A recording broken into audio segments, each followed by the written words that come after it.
Good morning, good afternoon, good evening to everybody. Welcome, welcome, welcome. Happy Thursday. I'm excited because Mercury retrograde is supposed to be over this weekend. And welcome to Cut the Shit, Cue the Genius, where you are all geniuses. Oi, Marin. He's on European time, so he's had more coffee than we've had. And we are super, super lucky today on for many, many reasons. But the main reason is we have Tui Deep with us, who is an amazing force and energy, even though it's like 6 something on, Pacific time, West Coast time, all of that.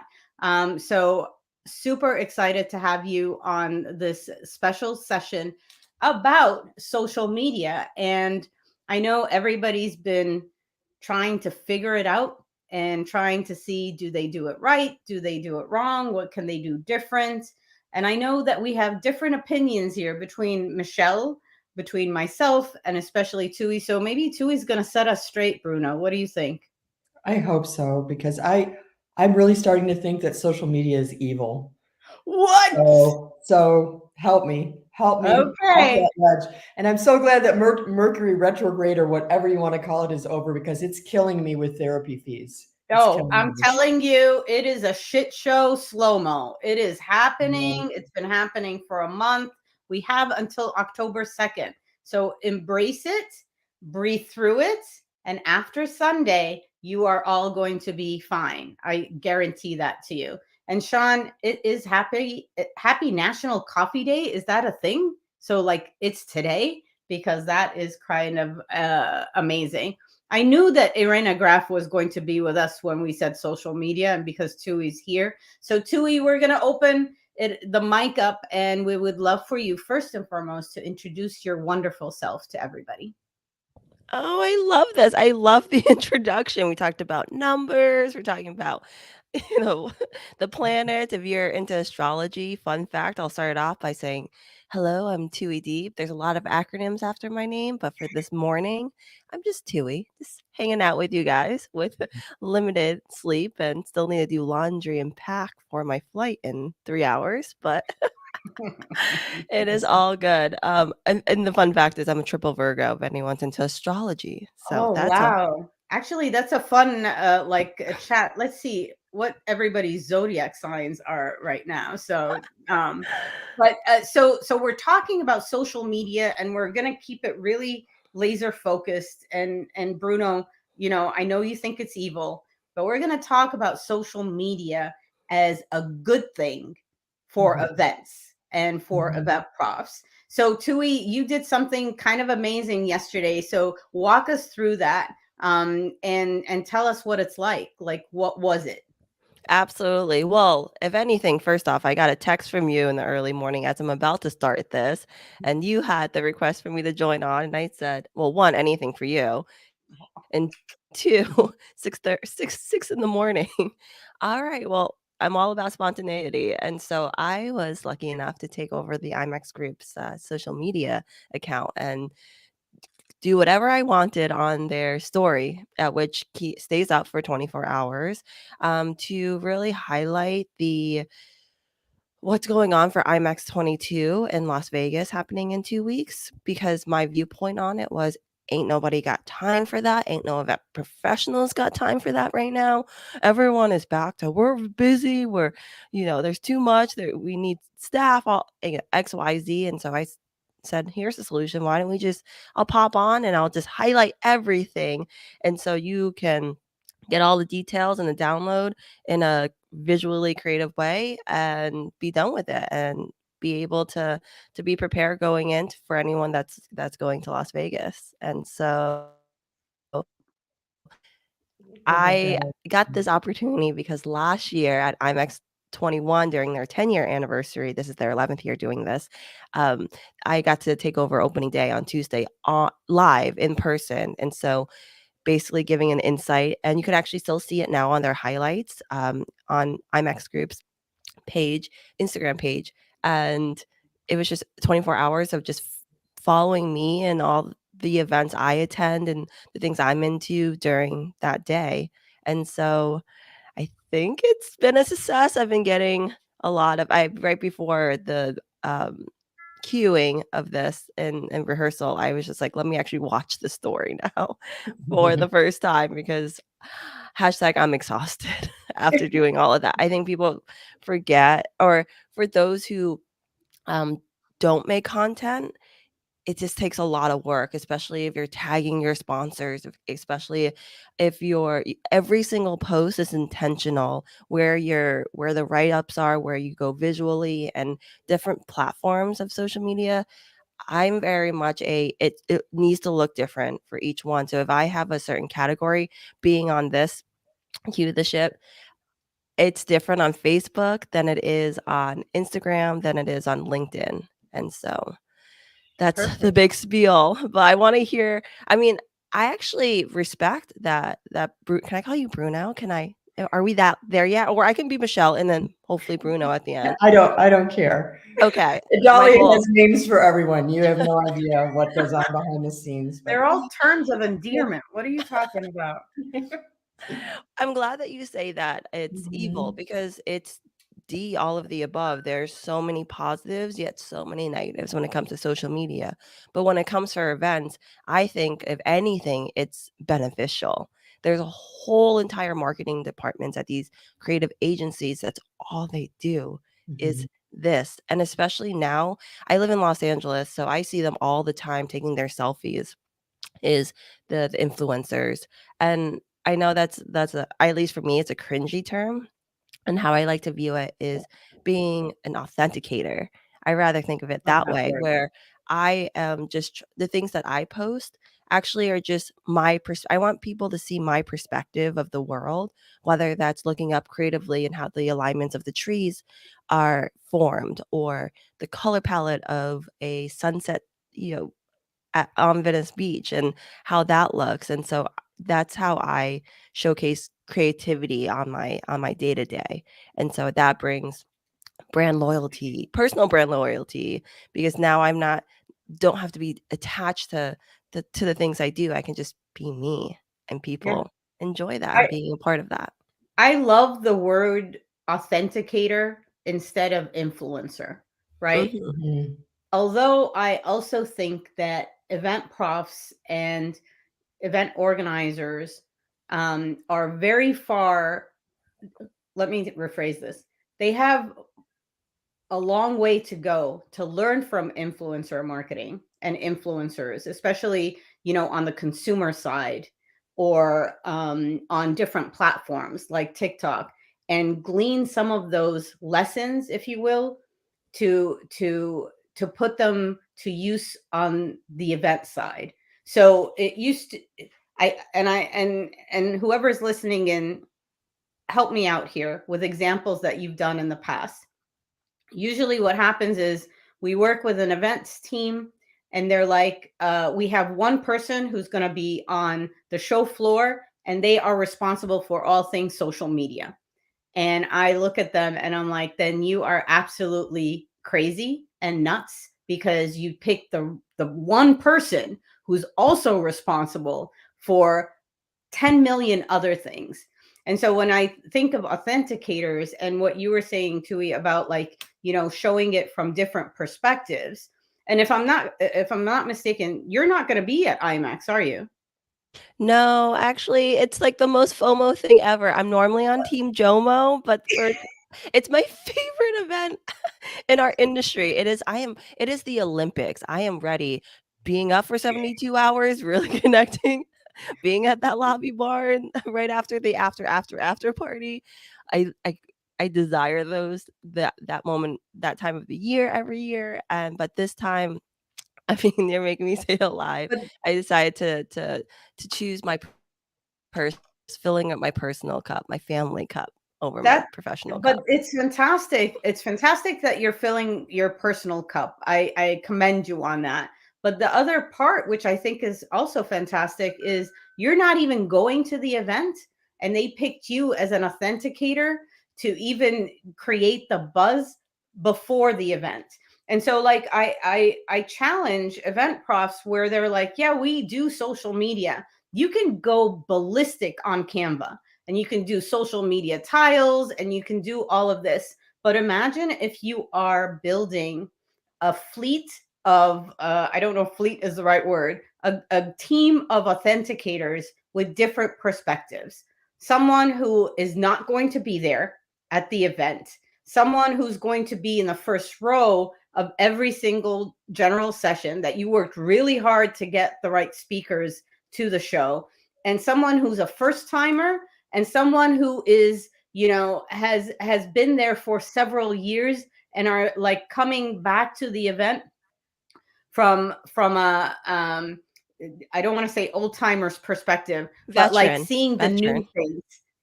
Right? Veteran sounds much better. Thank you for that. I'm lost at words this morning. But like, you know, putting that group of different perspectives together, onboarding them in regards to giving them the tools that they need, the hashtags that they should use. I mean, these are all the basics, like what Irina was saying, tagging, you know, sponsors and the right profiles, etc. That is like the homework that needs to be done prior to.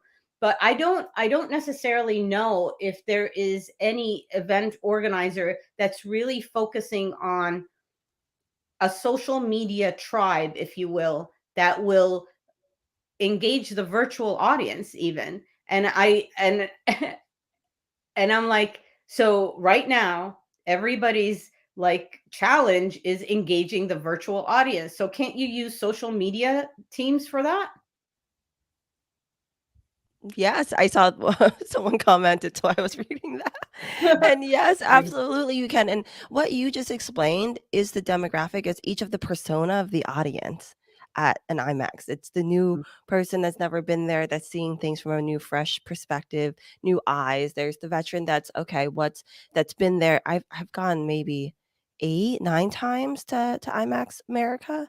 And so knowing what the routine is, and but then also showcasing their, you know, their they've been there, they've seen the changes or maybe not the changes that's happened throughout.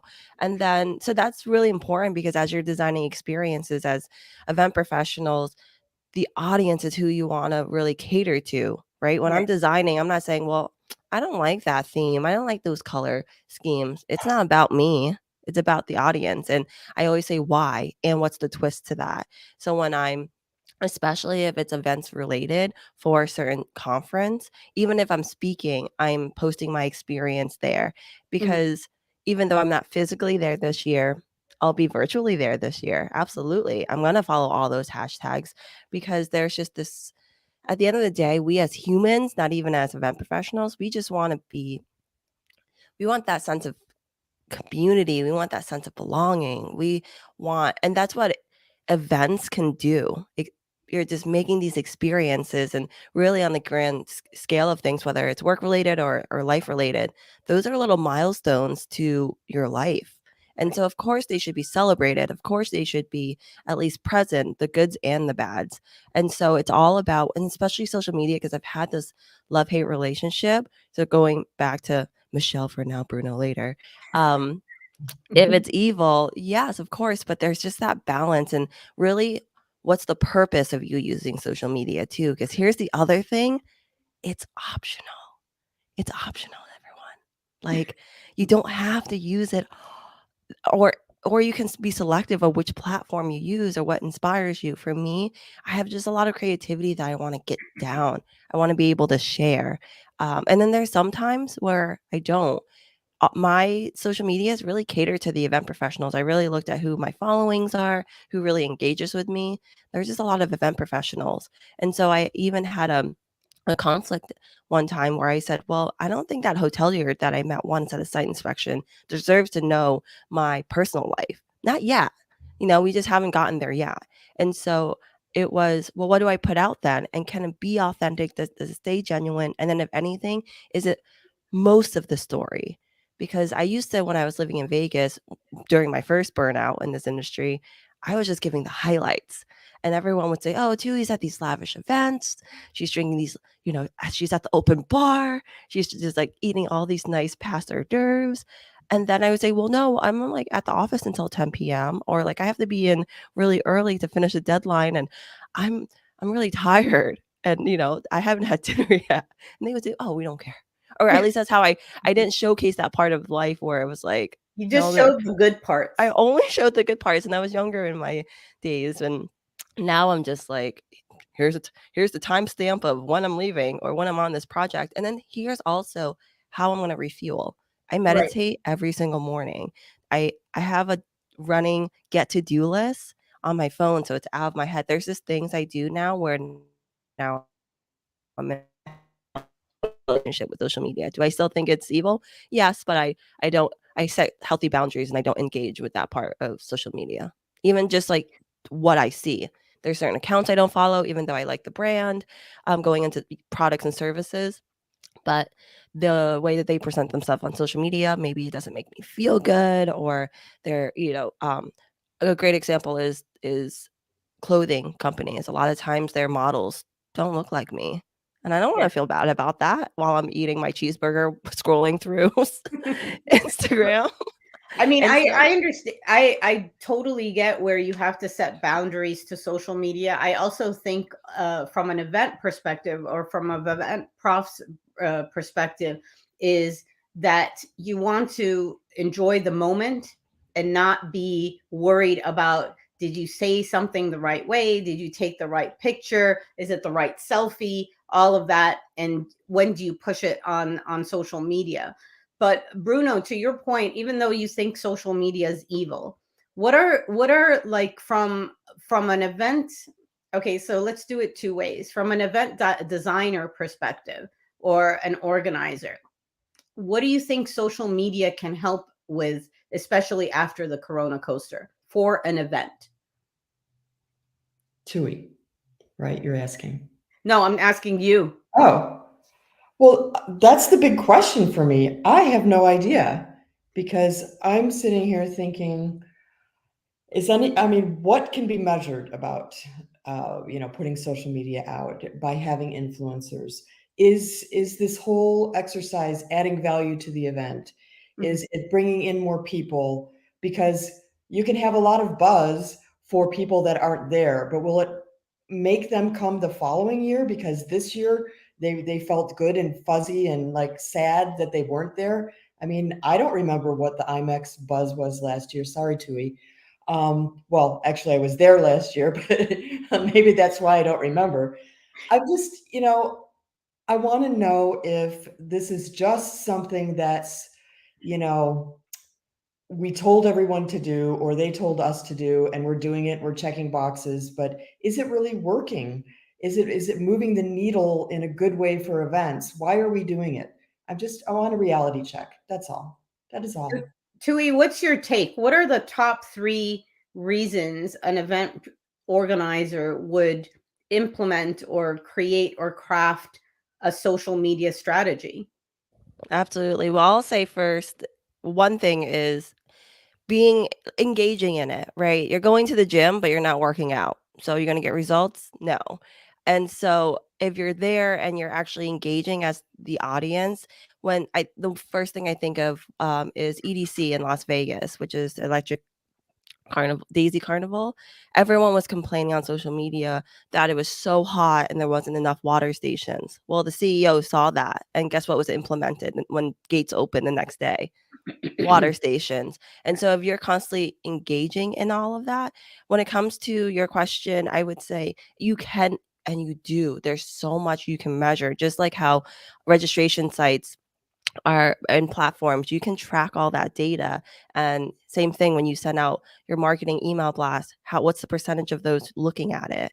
And so you can do the same thing, and each platform is different, where as the owner of this account, especially if it's a business or a professional, that little check mark, you get Mhm. even more insight on all the data, all the impressions, all the likes, and then also the comments, and then even to the point where on your stories, which is stays for 24 hours, you can click on each of those stories and say, how long do they stay there to take a look and read?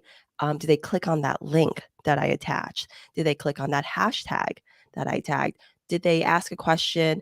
And then there was a response. And I think what I love about IMAX Group and being behind the scenes is seeing how much they interact. They do the resharing. Oh my goodness. I used to, when someone would, and that's actually my whole marketing behind there is when I said, okay, well, I'm going to do the highlights for all these event professionals. And I said, well, it's not about me. And I don't want to sit there talking about 20 things. So instead, I'm just going to have my friends do it in the industry. And of course, I gave them a very tight deadline because everyone's used to that. And I said, hey, I need you to just send me a video. And Ozzy is a great example from C Santa Monica where we make this joke where he's a runner. And I said, that's great. And I want to hang out with you. And I want to go on the Santa Monica Ferris wheel like about 20 times, but I don't want to go for a run with you. Please never ask me to go for a run with you when we hang out. And so he was perfect for IMAX Run to talk about that. He was like, I'm about to go run on Santa Monica now. I'll just shoot a quick video. I said, that's perfect. That's really authentic because that's who you are.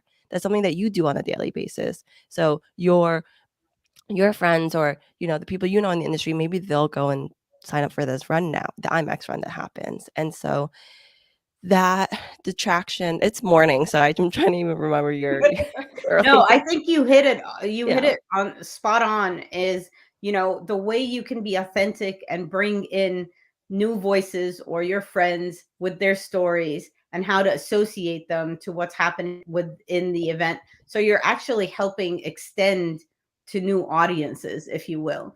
Yes, and then they reshare that to their Yeah. audience, and then Yep. someone gets curious, and then they get back on the original platform, and that's really what it's all about. And then Yeah. your views get higher, and that's how things become viral because you want people to share. You wanna reshare those things Mhm. because then I don't know about you, but when I do things at conferences and I get reshared on their page, I get so excited because I'm like, wow, so many people. And then I see, I was in the Bahamas in January of, or was it? It was like right in the beginning when no one was traveling, especially internationally. Search Foundation had our board of directors retreat. And I said, I have no idea what I'm doing. So I'm just going to post about just the safety measurements and how every single day they send me an email and this and that. And the fact that I felt extremely safe at the Atlantis versus when I was back in the US. And IMAX saw that and they said, hey, follow Tui along as she like talks about her experience. Like, Nice. and I didn't know that they were going to do that. I woke up the next day with like X amount of new followers, my view content. I was like, what happened? And I realized, oh, okay, IMAX tagged me. And I had all these event professionals for all over the world just wanting to be a part of that, wanted to follow and they were curious. So I appreciated Well, I that. think identifying not only the right people to have as part of that mix or the social media, you know,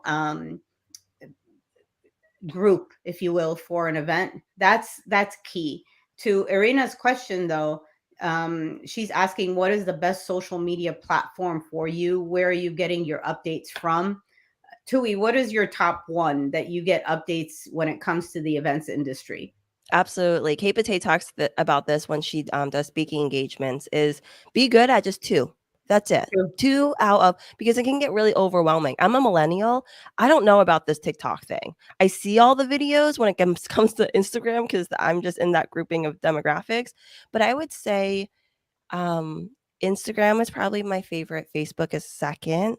And then I'm just not good at LinkedIn. When people say, "Oh, I follow you along on LinkedIn," I was like, "What do you follow?" Because I'm just Well, maybe I'm on there more because I'm a free agent and I'm looking to that next step of my career. But other than that, if you want to get to know me authentically, it's my Instagram. There's a lot of food pictures on there, a lot of photos about nature. I'm actually never. I took a selfie, which ended up I was joking and I sent it to you when I'm drinking my tea. But that's what you used as my headshot, yeah. which I loved. And But but so that also speaks to when you are identifying the social media reps. For example, Bruno, what is your go-to when it comes to platforms? LinkedIn, because LinkedIn. yeah, And I'm so, more concerned about business, perfect. B2B. But the whole idea, and I would love to know in the chat where everybody like gravitates to. What is your number one if you want to know anything about the event profs world universe? etc. Okay, we'll give you 2. What are your top 2? But the key about this is within your plan, within your strategy, is basically looking at where do they have the best followers that you want to have access to when it comes to stories, when it comes to highlights, when it comes to building new audiences, or just putting the buzz out there. For me, it's Facebook, and it's LinkedIn. Even though Facebook, a lot of event profs love to keep it different, where it's personal versus professional. Mhm. I actually love that my professional family knows everything about my personal. The blend is there, and and that's just my personality. So, real quick before we run out of time, what are like the 3 top apps or platforms that you use, Tui, in order to? I'm just going to keep these to 3 because I bet you have a list of like 15. But what are the top 3 apps or that you use to complement content creation? I don't. I What? don't use like a Hoosh. No, because I really curate well, and here's the thing. But even to create like graphics and so forth, or No, I just use whatever platform I'm using. So I'm a visual. I love visually seeing things. That's how I learn, and so that's why Instagram I gravitate towards people who love words. Twitter might be their thing. Political rants. Facebook is your because you're definitely an expert. But I'm trying to. I mean, I guess Canva.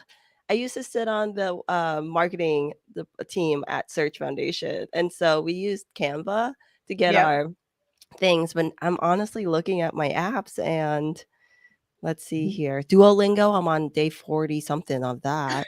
But no, I don't use. I'm So actually. Oh wait, there is this one editing app, but it's more for cheeky banter, I guess you will say. I love memes, and I love creating if someone sends me a photo, I'll Photoshop it really quickly and see how fast I can do it and send it to people. That's if you I have in 2020.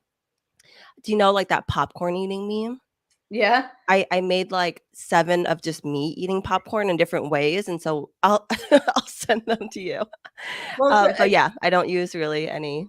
so it's interesting because the reason why I bring it up is, and Sabrina, thank you. Canva, CapCut, and Mojo are the ones that Sabrina goes to, and Sabrina is also a rock star in social media, especially for events and destinations. But the reason why I want to mention them is because there's a lot of time. Everybody here is a content creator. Everybody here has some following, and everybody has an audience that they want to glean lessons from, insights, especially when they're at events. So there's no FOMO, JOMO, all of the OMOs. But what I'm trying to say is you don't need magical apps to do that. You just need your authentic voice and what you're seeing and the visuals, especially if you're with people that you haven't seen in a while and you're tagging them. I love it when people say, I am not going to post on social media.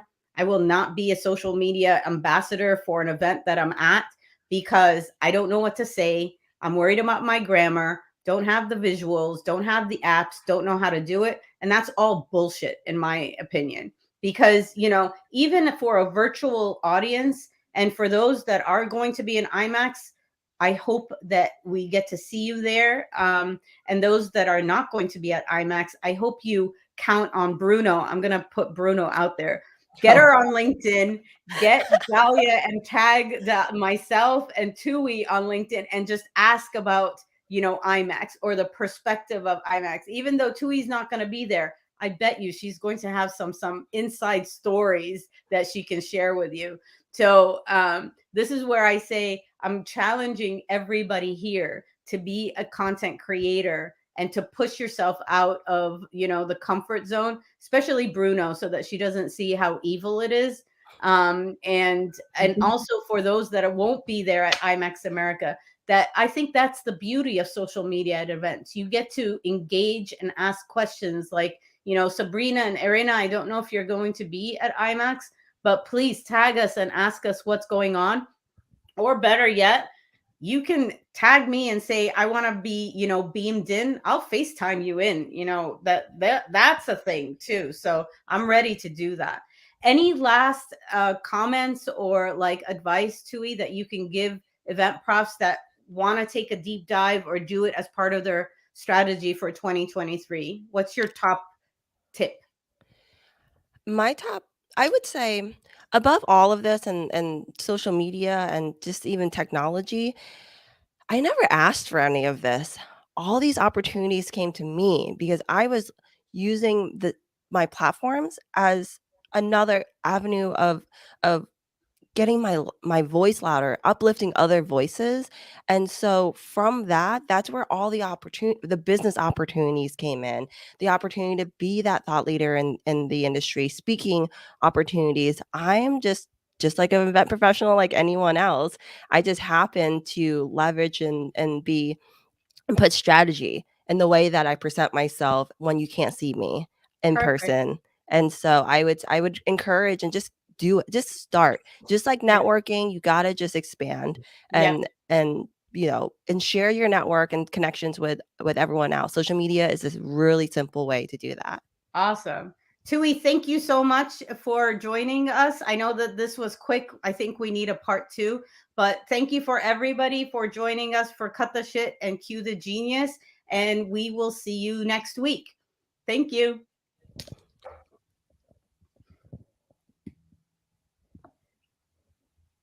All right.